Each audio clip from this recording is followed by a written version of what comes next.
Ramo Ramo Hare Hare. You can just start.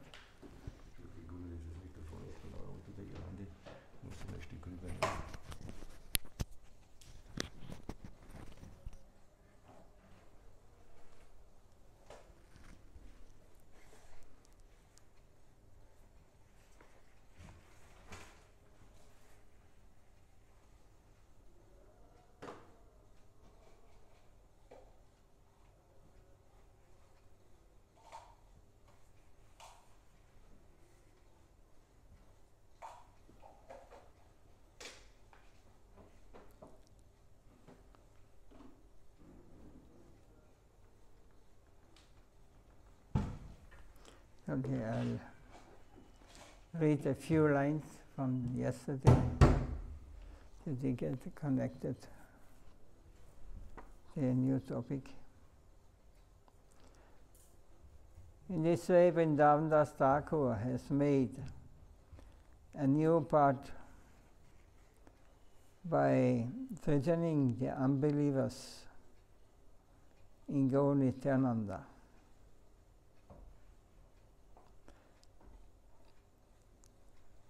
This was because he kicked them.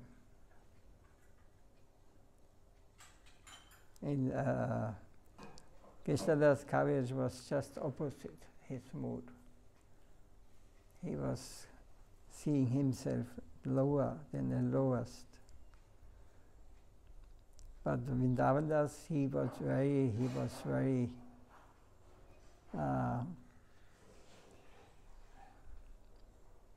strong in this way.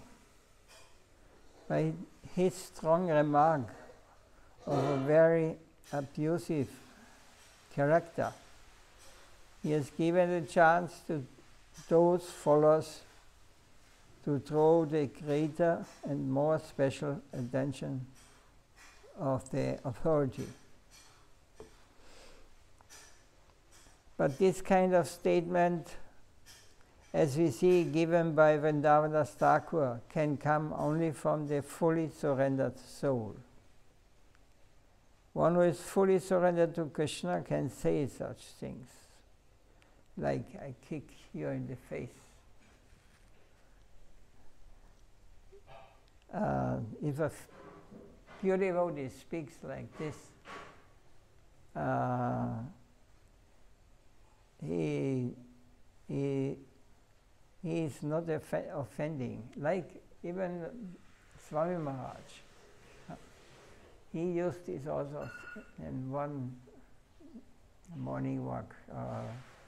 They walked with devotees working. I kicked them in the face, he said. But this can only be done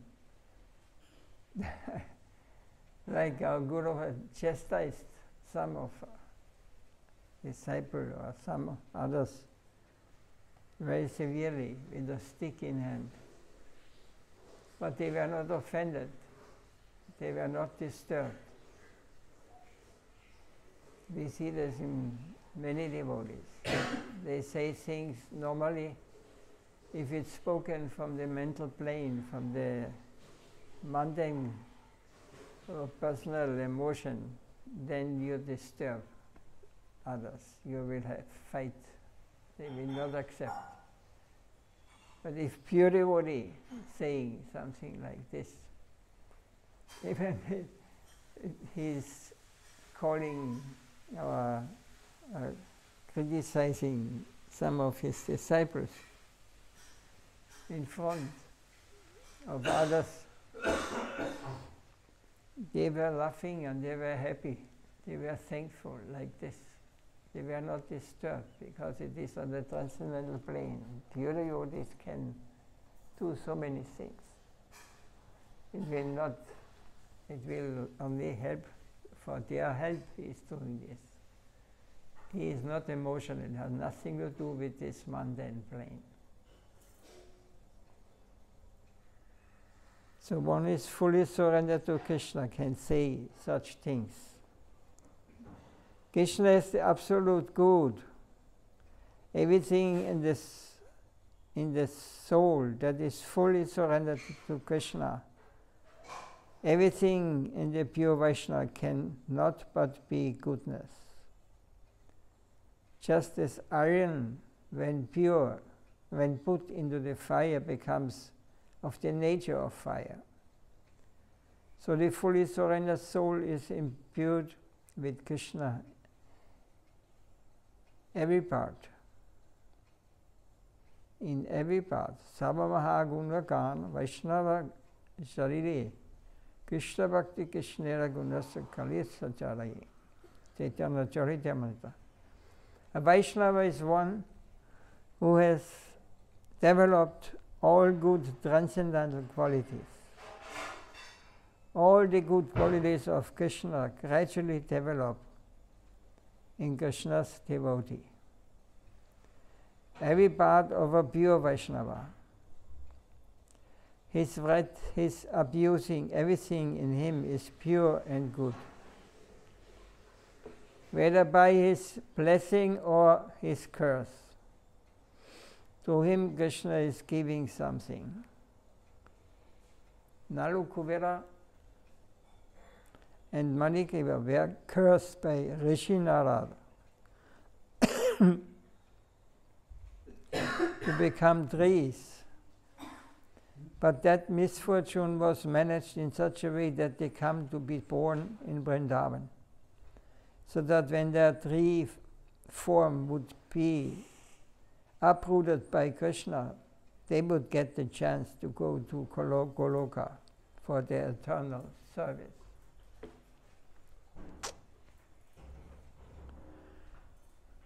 So any connection with a Vaishnava is able to give such an ultimately beneficial result. But that does not mean that we shall deliberately go to offend him. It is not meant like that. We should not take it in that way. To do so would be consistent with the meaning, it would be suicidal.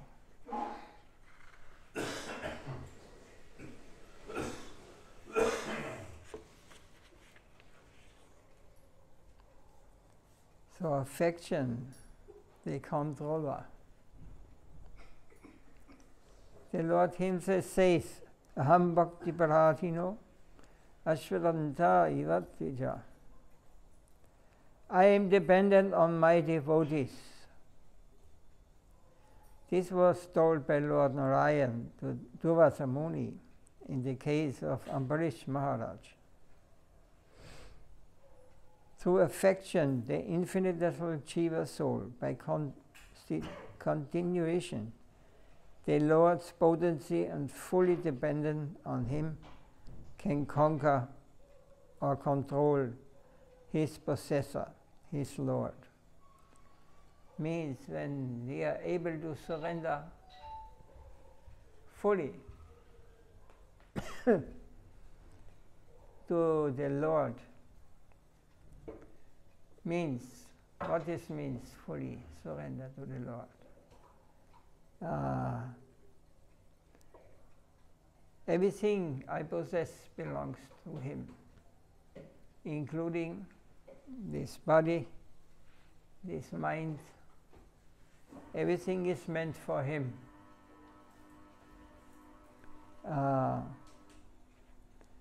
And he is always conscious of this. So means he is not anymore controlled by the external energy, because he has offered his body, his mind, his intellect, and his Atma, soul, given to the Lord, surrender. So, when Lord has accepted it, if it's pure, then even the Lord himself becomes indebted. He feels that the devotee can even do something what he would not, Krishna himself would not do.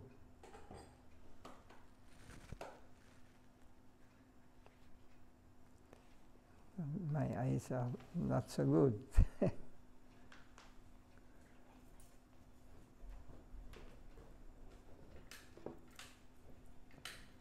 Oh. Oh, it is okay. Okay, perfect.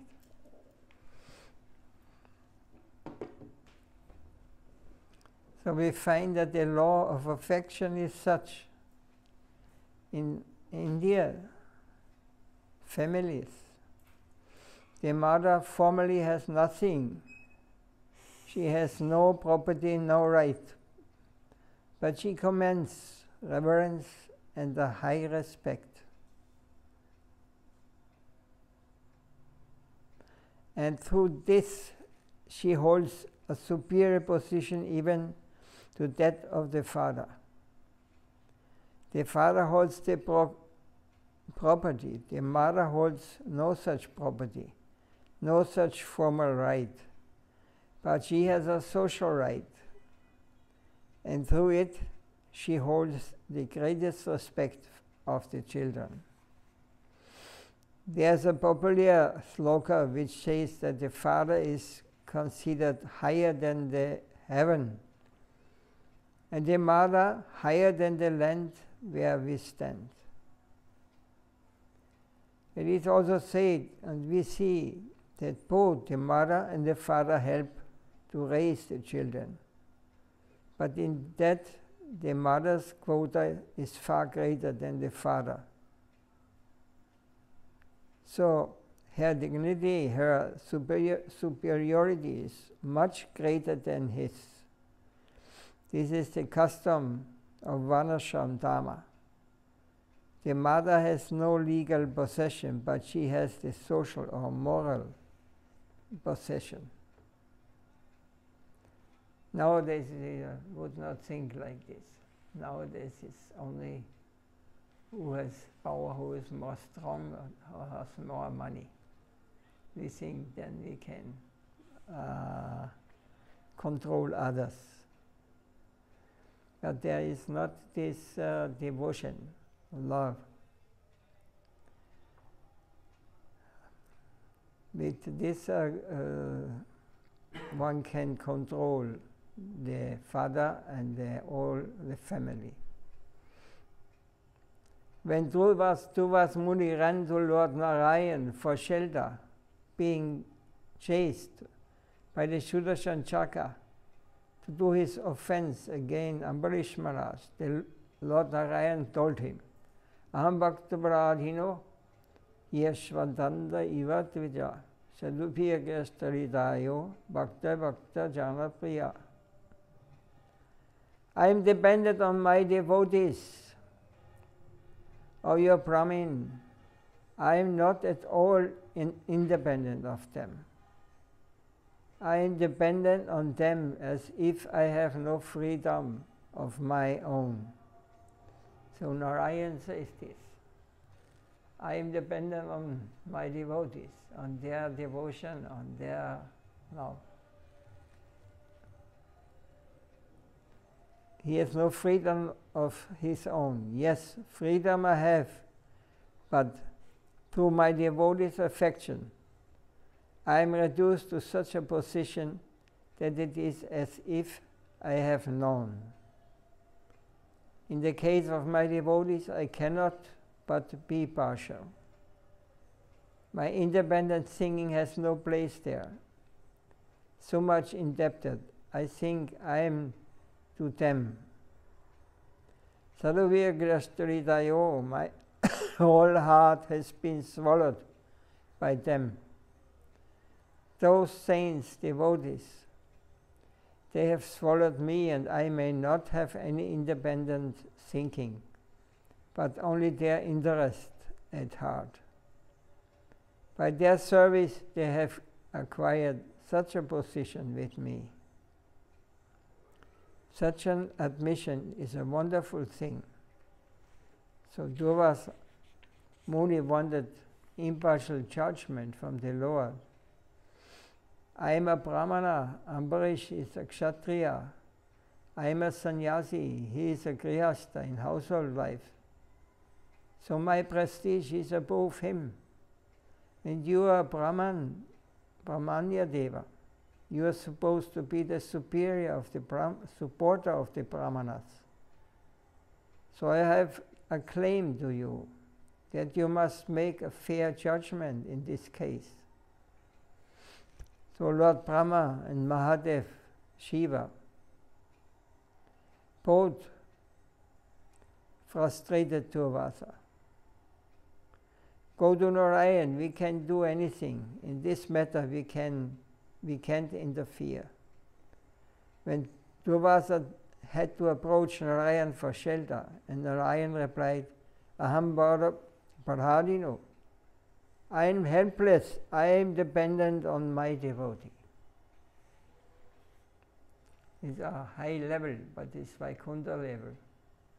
What to speak of the highest level. This must be the highest devotion, the highest surrender in Vrindavan. But Narayan also made a good argument to Dhruva. Yes, you are Brahmana, but Ambarish was also observing the Ekadashi Vrata, which is connected with me. You observed that same vow. It is true, and you also knew, like him, that the Parana, the time for breaking the fast, is a part of that vow. Then what wrong did Ambarish do? What was his fault? Only in order to observe, to give respect to the vow, he did Bharana and in your absence. And you also did Bharana on time, but you are his guest. So he only took a drop of water to observe the indispensable part of the vow. So Ambarish, he just took a few drops of water, just because he should not, it was not usual that he eats before then great yogi Brahmana comes. He has to first feed them. But they went, the time was coming, they went to the river to break their fast, take part. And then they come back, and Durvasa here could see, oh, he was taking something before me. So he cursed him. But Sudarshan Chakra appeared and chased away Durvasa Muni, and he conducted Brahma, Shiva, but they said, I cannot help you. Then they went to Narayan, and even Narayan said, I cannot. My devotee, he is a devotee to me like you, so I cannot do anything against it. So powerful is devotion, is devotee in a surrendered state. So only took a drop of water. He did not feed himself without feeding you. And you were enraged with him. What he did in his observance of the vow, he only did it for me. And that disturbed you. You say that you are more akin to me than Ambarish. The difference between you two arose where? You both acted in observance of my vow, and he was at fault. What reason is there? Who is nearer to me, you or he? You say that you are Brahma, a sannyasi, that you are all these great things, and that you have the higher position. But when you went to burn him with the jadam, the fire demon. He was creating a demon, fire demon. He should kill Ambarish, but he was destroyed by Sudarshan. Created from the hair you plucked from your head. Ambarish did not step back. He did not run to save his life. But when Sudarshan came to attack you, Brahmana, sannyasi, you were running through the whole universe to save your life. So Ambarish did not run away. He said, okay, I did something wrong. Now I will stand, and then whatever the Lord wants. So, but the Lord sent his Sudarshan Chakra and burned this demon. So it could not be harmed by the great Durvasa Muni. Then who is sannyas, you or he? When faced with the fire, he did not budge an inch to save his life. He stood with the attitude, I have done under anything wrong. If I have done anything wrong, let my life be finished. But you run everywhere, to Brahma, to Shiva, finally you come here fearing for your life. Then whose renunciation is superior? In this way Durvasa was given stricture. He was rebuked, chastised by Lord Narayan. Then Lord Narayan told Durvasa, you will have to go back to Ambarish. I cannot give you any judgment against my devotee. He will give judgment in this case. Go to him, see how generous he is. What was Durvasa to do? He had to come before his opponent for judgment of his case. He found Ambarish still standing in the same spot, modified. The Brahmana is troubled on my account, and he is my guest. Some accident happened in such a way that Sudarshan chased him, and he is running in every direction. But he is my guest. Without feeding him, how can I take food? In this way, Ambarish was standing there in a mournful condition. It is bad luck for me that when my guest is waiting, I hold no feed. I could not feed him as is proper. How can I take food when my honored guest is disturbed and running this way? And that, how can I? Just as he was thinking this, Durvasa appeared, chased by Sudarshan. And he called, Maharaj, save me.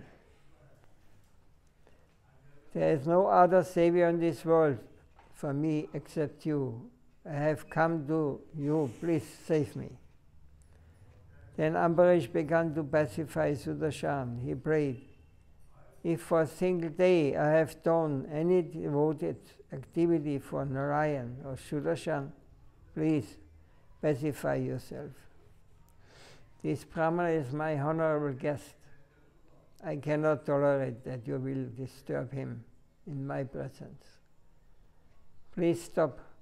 So Sudarshan had to withdraw, and Durvasa was saved.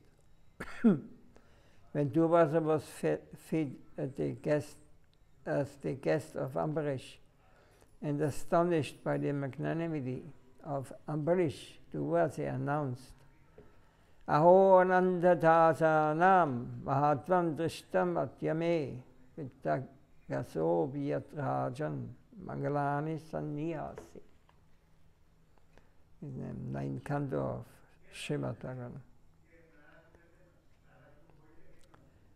O King, today I have experienced the greatness of the devotees of God, of the Supreme Personality of Godhead.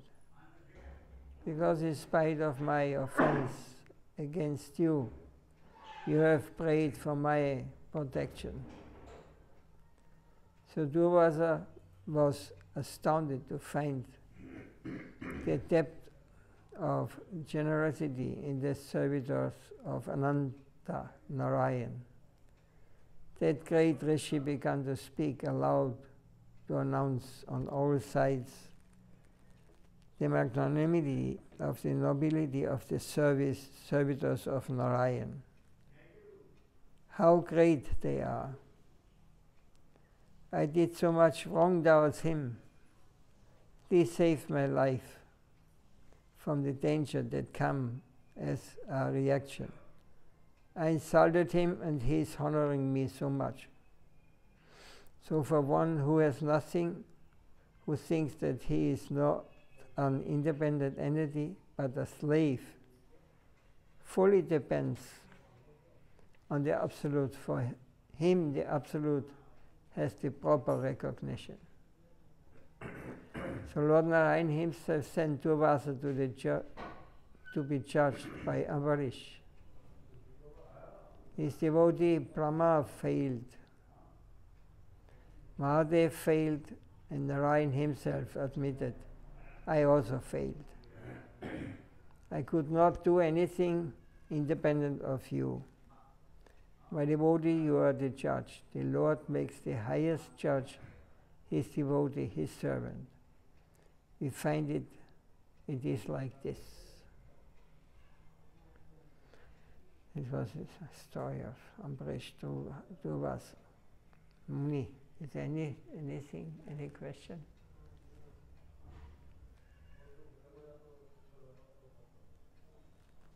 Did Durvasa Muni become that angry because of his austerity you were doing? What was the reason? Because he took something to him before he fed him. So he could not tolerate this. Yogi is very proud of his position, mystic. He took one hair and threw it, and fire came and moved to Ambarish Maharaj and was going to burn him. But the Lord could not allow this, because Ambarish did not run away. He thought, okay, I did something wrong. If my Lord wants me to leave this world as he likes, this is surrender, this is pure devotion. And the opposite, Durvasa, when Sudarshan, Lord sent the Sudarshan Chakra, who burned the fire ghost, then he chased Durvasa. Durvasa did not say, okay, when the Lord wants this, he ran away. He was afraid. He thought he could protect him. His false ego was there. So when he complained to Narayan, he said, I cannot do. He is fully surrendered. He is my protected. I am not able to judge as you would like it. He is full surrendered person, devotee of myself. So he is protected. What we can learn from this is that absolute surrender, full surrender, then you're always protected by the Lord. You should not be afraid. But in the beginning level where we are living, we have so much other shelter. When something happens, what looks like dangerous for us, then we are surely not surrender to Krishna. Or? I don't know. But real devotees, he's not afraid, whatever may happen. Whatever may happen, because when the Lord calls him back, it is something like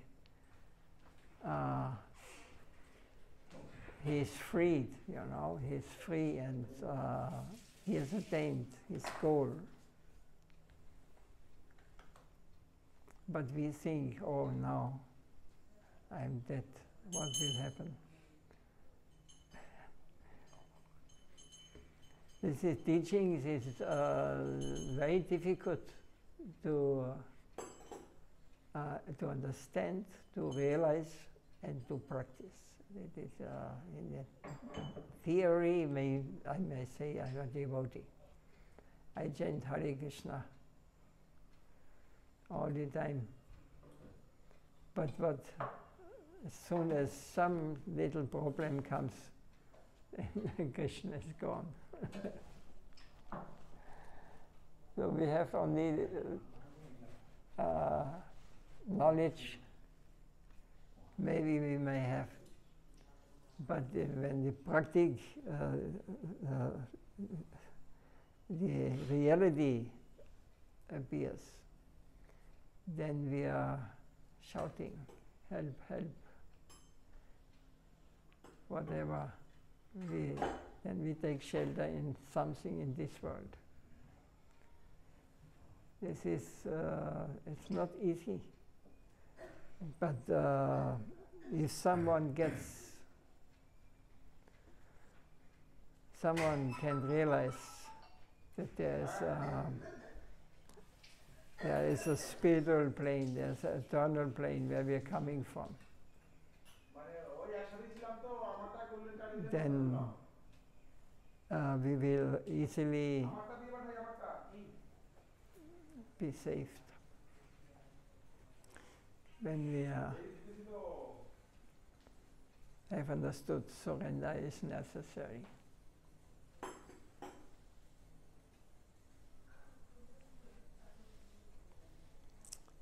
No question? What time is now? 32. 32.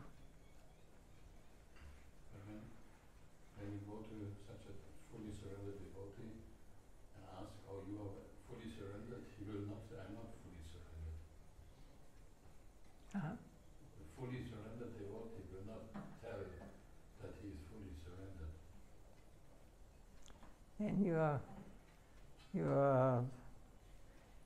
And you should know that he is not speaking the truth.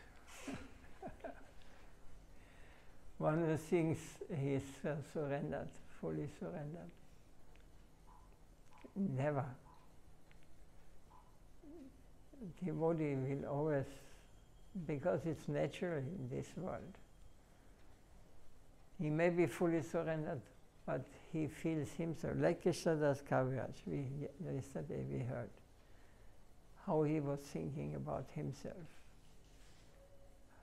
Completely unqualified, completely the lowest. If one hears only my name, he is contaminated.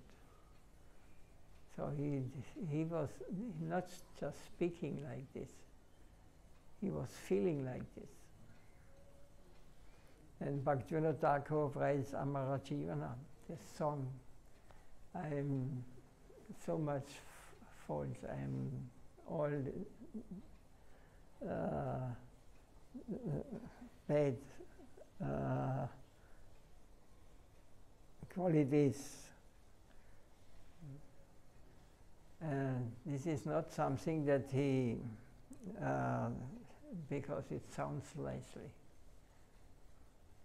He feels this, it's coming from inside. He feels like this.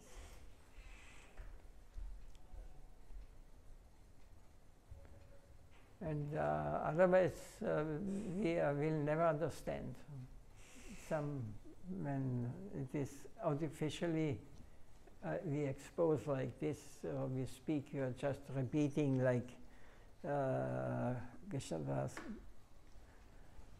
Kaviraj, or even Vandavadas, all these pure souls they will never say, I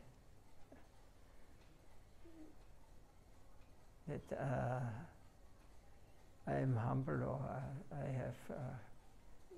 I am surrendered. Everybody think, and the more we advance, the more we will realize how unqualified we are. We have no qualification. If someone thinks, I have understood now, then your immediately Maya is covering us. Illusion keeps us.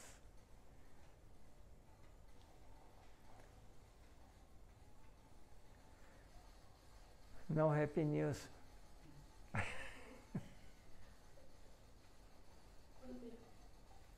If they have no good qualities, if we have no qualification, if we are not surrendered, we are lost.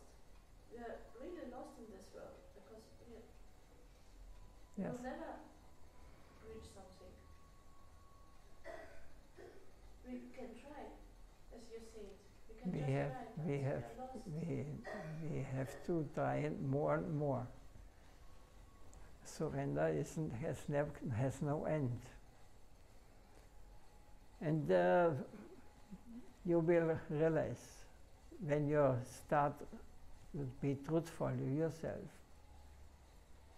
when you start surrender, then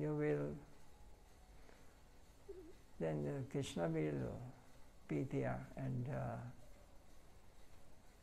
there starts our conversation, our relation with Krishna.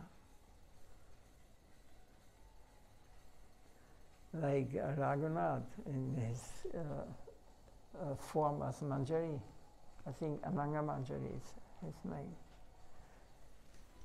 He was sent, Rupa Goswami is the leader of the Manjari group. And he called Raghunath, not Raghunath in his transcendental form, that Krishna calling you,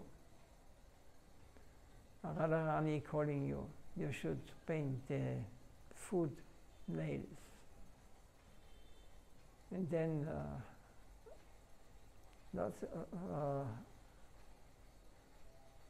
what is your name? What did I say?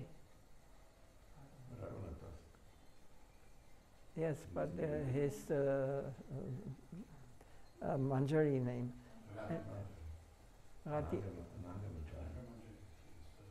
No, I think it's the sister of Radharani, Ananga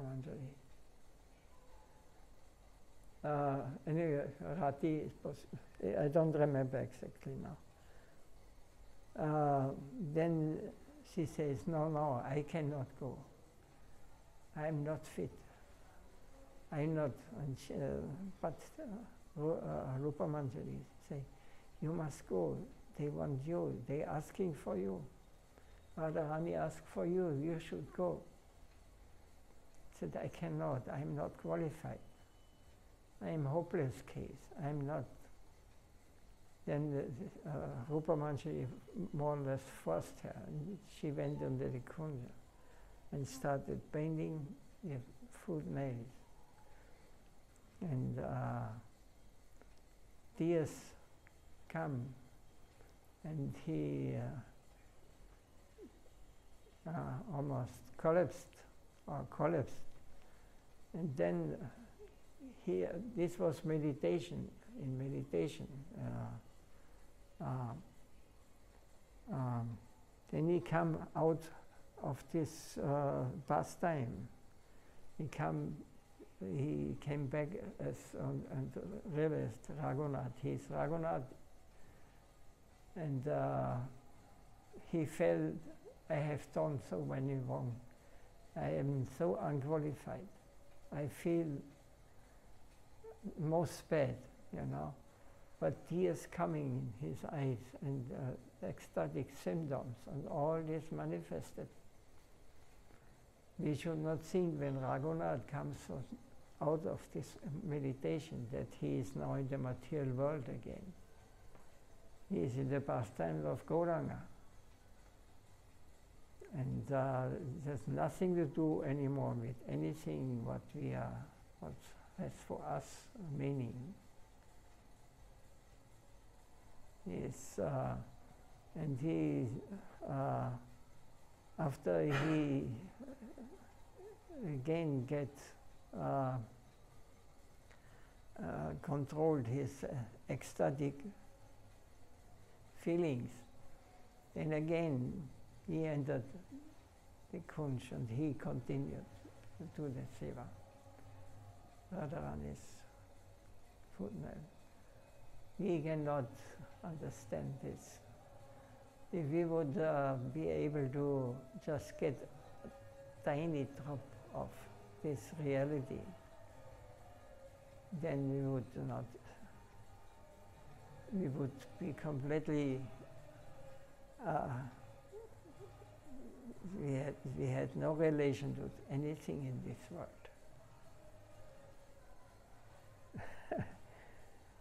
There's first the pastime of Mahaprabhu, they are full transcendental also. It's the same, but it goes deeper in the Krishna Lila. And you come again back, separation, Vipralamba, Sambhoga,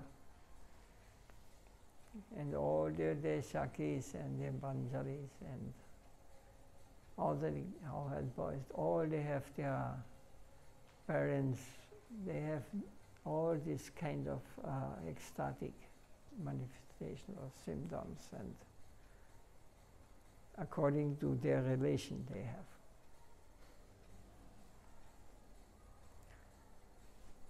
Did I speak something wrong? Did I answer?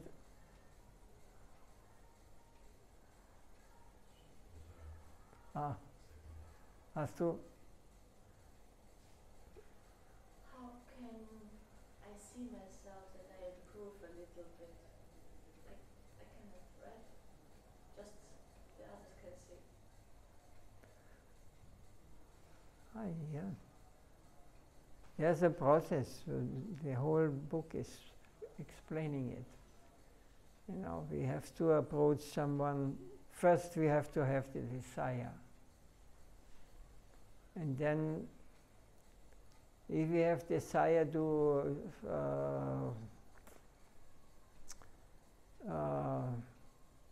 like Muslims have desire also to work for God, but they kill for God, There is a different mood, there's a different and you will find that also Narayan is another mood. So we have to Krishna is already, when we decide, I want to become purified, I want to understand spiritual life. When this desire is pure means without any desire of my personal satisfaction. Pure means everything I do is to please my Lord. In the mind and physically and in every way. We are only looking for how can I please him. Then the Guru will help and will support us and will guide us. Of course, he can only guide you so far as the sadhu or guru has realized himself. He cannot give more. He can give what he has realized. And then depends what I desire.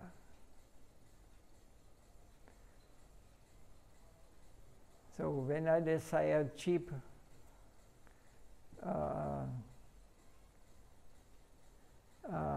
spiritual life, then I will get cheap guide also. Krishna manifest will send us to according to our desire. Everything belongs together. It is all connected.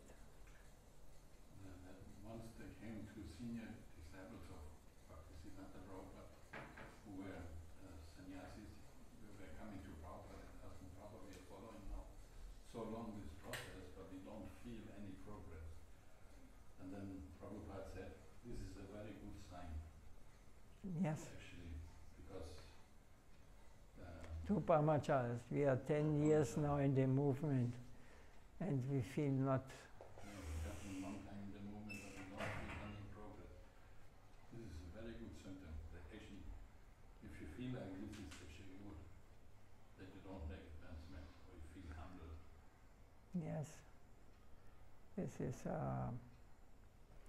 There are many things which we realize step by step.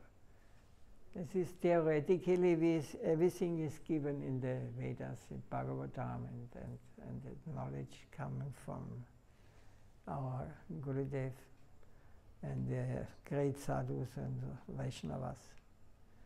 Everything, but we are not able to accept everything or understand it even, because it is transcendental knowledge. And with the mundane conception we have, we are only acting when we get something for it. We always expect, okay, I will serve you, but you have to, I have also a list, small. You can serve me also a little bit.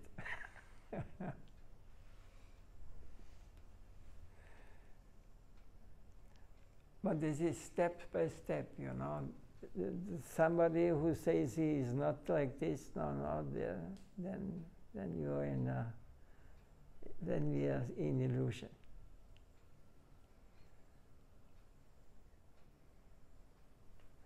Pure devotion is, we are speaking about it. It is for the future. It may be remembered in the next life or in 10 lives. It is stored. It will manifest one day when we are getting beaten to the material nature. Then we will remember these things. It will come. It is in a hidden way. We may not understand many things, but one day we will understand. Oh, this was. I heard it. It is not new for me. When I realize. And in this way, step by step.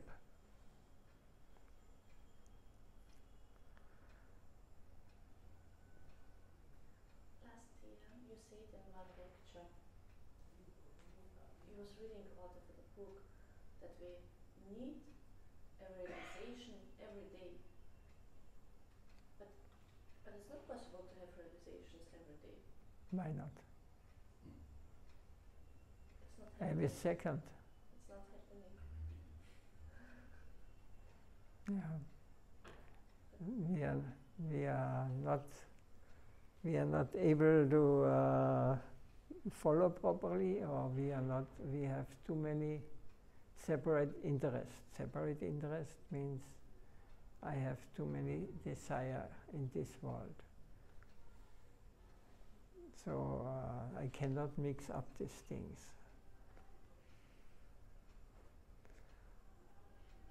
So some sacrifice has to be done. It's not a sacrifice. It is just if you hold a finger in the fire and say, "Oh, it's so hot and it's burning my finger." You just take it out. And then, but we are sticking to this material plane here. It is only creating always problems, you know. It may get a good time now, it's not burning so much. But basically, material life is horrible when you get the idea what is spiritual life. Material, mundane conception is terrible where we are living. We have to see universal, you know, not only our small universe where we are living. All around us. This belongs also to the material world.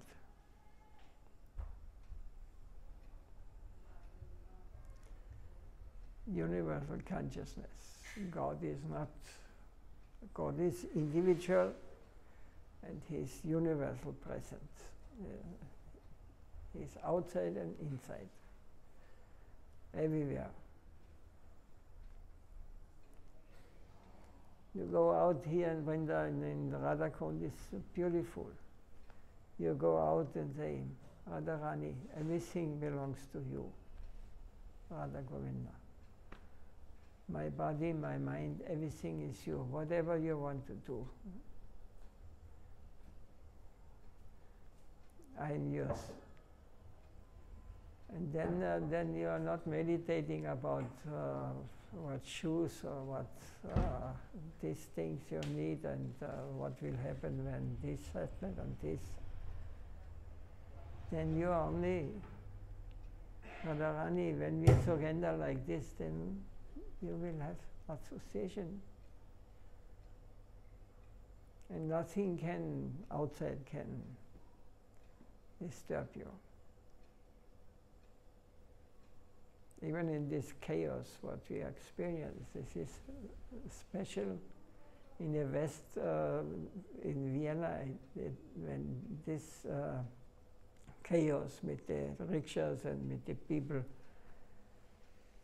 can you imagine how many dead people there would be, and they get angry when somebody just touches you. But they are not disturbed, it's natural. They are all depending, you have to get the eyes to see, they are depending fully on Radharani, they're focused. There's no time to see, to act on the mundane world, what we are engaged in the Western countries. Whole India is almost working like this. Now they are also changing, but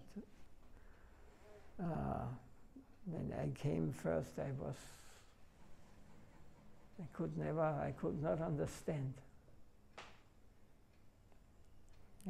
We came to Kolkata with plane, then an ambassador taxi brought us to Mayapur.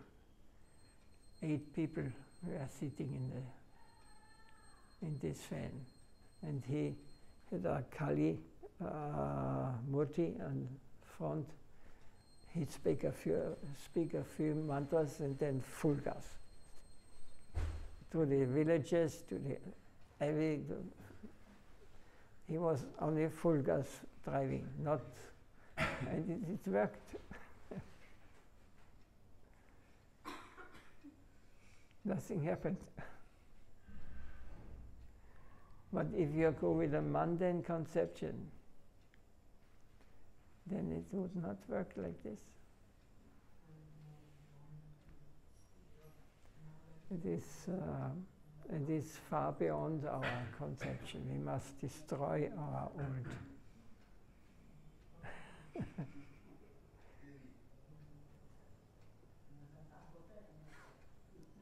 Can we close now? We are late, huh?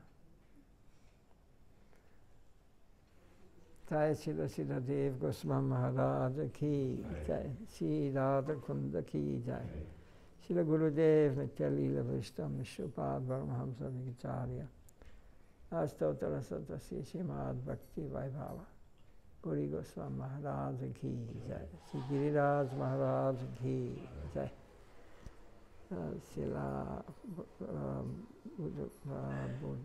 Buddhan Maharaj ki Jai, Nanda Goti Vaishnava Nanda ki Jai, Nitai Go Preman, Antakalpatarupyascha, Sindhubheva cha, Vaishnavibhyo Namo Namah.